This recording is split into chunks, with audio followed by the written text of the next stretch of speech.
রহমতুল্লাহ। কিয়ামতের দিন যখন মানুষ হাবুডুবু খাবে, অর্থাৎ মানুষের ঘামে এত হবে, কারো ঘাম হবে হাঁটু পর্যন্ত, কারো গলা পর্যন্ত, কারো কোমর পর্যন্ত, কারো নলি পর্যন্ত, কেউ ডুবে যাবে। কারণ কি জানেন?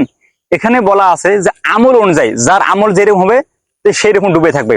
তো এই যে আমার পিছনে গাড়ি, এই গাড়ি যদি আমল করি তাহলে জানাতে হবে বাড়ি। তো গাড়ির আমলটা কিরকম? কিয়ামতের দিন আমরা তো এখানে যাদের ভালো আমল আছে, যাদের ভালো ইনকাম আছে, তারা কি একটা গাড়ির মধ্যে আমরা একজন চলে যাই। যাদের ইনকাম আছে তারা অটো গাড়ি যায়, যাদের ইনকাম করে তারা সাইকেল নেয় অথবা বাইক নিয়ে যায়। তো দেখেন কিয়ামতের দিন আমলের কি একটা পরীক্ষা। তো এখানে আমাদের কি নিতে হবে? শিক্ষা। আমরা তো দুনিয়ার পথে মানুষকে ধিক্কার, তো শিক্ষা নেওয়ার আগে, ধিক্ষা দেওয়ার আগে আমাদের এখানে গুরুত্বপূর্ণ কিছু কথা আছে। কিয়ামতের দিন সবাই উঠের মধ্যে আসবে। ওখানে উঠের কথা বলা আছে যে একটা উঠের মধ্যে যার আমল ভালো হবে সে একটা উঠের মধ্যে আসবে, যার আমল একটু কম হবে সে একটা উঠের মধ্যে দুজন আসবে, যার আমলের কথা আছে একটু কম হবে সে একটা উঠের মধ্যে তিনজন আসবে। তো আমল অনুযায়ী দুনিয়ার মধ্যে আমরা যদি ইনকাম করি ভালো, তো আমাদের চলাফেরা খাওয়া দাওয়া সে ভালো হয়। তো পরকালে আমাদের সবচেয়ে ভালো বিষয় হলো, যে গুরুত্বপূর্ণ বিষয় হলো আমলটা, আমলের খেলা। ওখানে কোনো টাকা পয়সা খেলা চলবে না। সে আমলটা যারা ধনী তারাও করতে পারে, যারা গরিব তারাও করতে পারে। এখানে আল্লাহ সুবহানাহু ওয়া তাআলা সবাই কি সমান। আমরা কি বলি? ইয়্যাকা না'বুদু, আমরা কেবল তোমারই ইবাদত করি, ওয়া ইয়্যাকা নাস্তাইন, এবং তোমার কাছে কি যায়? সাহায্য চাই। তো সাহায্যটা কে চাবে? শুধু বড়লোক ধনী ব্যক্তি ন, এখানে সবাই হতে পারে। আল্লাহর কাছে সবচেয়ে সেই ব্যক্তিটা গ্রহণযোগ্য বেশি, যে ব্যক্তিটা আল্লাহর আমল করে, আল্লাহর নিয়ম মেনে চলে, আল্লাহর দিনের পথে চলে, আল্লাহ দেওয়া বিধানকে রাজি এবং খুশি হয়, সেটা মেনে নিয়ে চলে। সেই ব্যক্তি আল্লাহর কাছে নিকৃষ্ট, যে তার দিনের প্রতি অনভিজ্ঞ আছে, অটল আছে, অটল নাই, দিনের প্রতি তার কি অতটা গুরুত্ব নাই।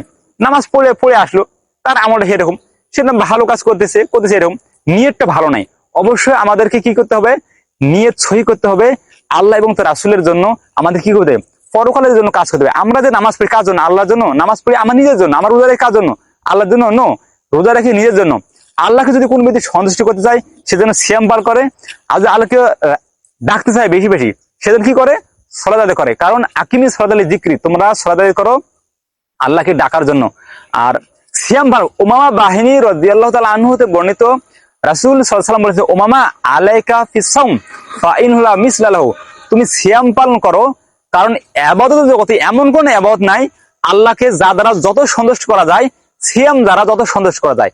অর্থাৎ আল্লাহকে যদি কোনো ব্যক্তি সন্তুষ্ট করতে চায় সে যেন সিয়াম পালন করে, এবং আল্লাহকে যদি কোনো ব্যক্তি ডাকতে চায় বেশি বেশি সে যেন সালাত আদায় করে। কারণ আল্লাহকে ডাকার সবচেয়ে বড় মাধ্যম হলো সালাত, এবং আল্লাহকে সন্তুষ্ট করার সবচেয়ে বড় মাধ্যম হলো সিয়াম। কারণ আমরা রমজান মাসে সিয়ামটা রাখবো, এই রাখি আস-সাওমু লি ওয়া আনা আজজি বিহি। সিয়াম এমন একটা ইবাদত যার প্রতিদান একমাত্র আল্লাহ সুবহানাহু ওয়া তাআলা দিবেন। আল্লাহ তাআলা ঘোষণা করেছেন সিয়াম একমাত্র আমার জন্য, আমি তার প্রতিদান দেব। সুবহানাল্লাহ। যদি কোনো মালিক তাকে কোনো হাসানা দেয়, কোনো ভালো পুরস্কার দেয়, তো পুরস্কারটা কি হবে? আর যিনি আমাদের পালন কর্তা, যিনি আমাদের রব, তিনি যদি সিয়ামের প্রতিদান দেন, তাহলে এই প্রতিদানটা কি হবে?